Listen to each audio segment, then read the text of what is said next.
We continue now at the top of Daf 80a Daf in Meseches Nedarim. This is Nedarim Daf 80a.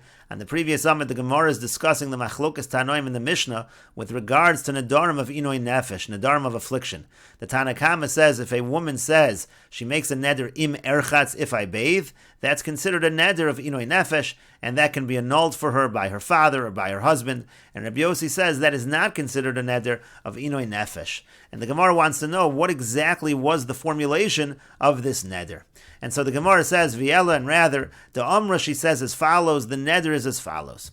Konem hanoas rechitza alai liolam im erchatz. She says a neder that she will not have the benefit of bathing if she bathes, meaning if she bathes one time, so then if that condition is fulfilled, she will not be allowed to bathe further. And the Gemara explains the Tana Kama holds as follows. Mishum hachi meferlo, it's for this reason that he's allowed to annul that vow for her. Dehechi ta'avid, because what's she supposed to do? Tirchatz, if she bathes, so mitzvah hanoas rechitza Allah, so now bathing will become prohibited to her. And lo sirchatz, if she doesn't bathe, so isla nivula, so then she's going to become repulsive. And according to the Tana Kama, becoming repulsive, that's considered an inoi nefesh. That's considered an affliction, and that's why this neder is a neder of inoi nefesh. For Rabbi Yossi Savra, but Rabbi Yossi holds Efshar de lo rachza. No, it's possible that she just won't bathe, and then the condition will never be fulfilled. There will be no prohibition on her at all.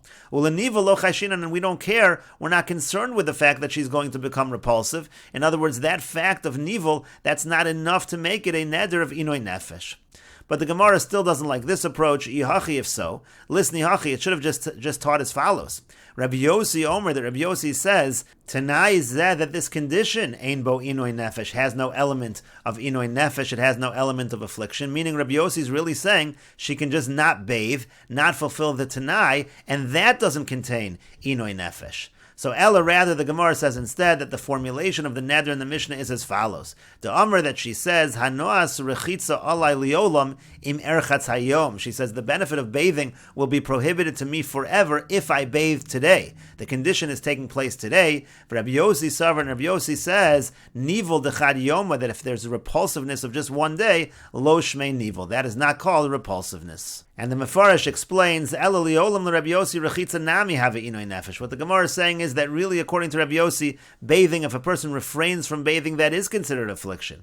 Umasnisin dahacha b'haya askinon could go into Amra im erchatz hayom. The Mishnah is talking about a case where she says, if I bathe today, so then that's going to be a fulfillment of the condition, which will create the prohibition. Dahainu taima de Rabbi Yossi damar ein elu nidrei inoi nefesh. And the reason Rabbi Yossi says that's not a neder of affliction, the efshar de lo asili de inoi nefesh, it's possible to avoid the affliction. De lo rachza hayom, all she has to do is not bathe today. Velo mitzvah hanoas rechitza Allah, and then the benefit of bathing will not be prohibited to her. Veleka ela nivul de yome, and in that case there's only going to be repulsiveness for that day. De mikan va'elach rachza kol emas de boy, because from then on she's able to bathe whenever she wants, and that's why Rabbi Yossi says this is not a neder of affliction.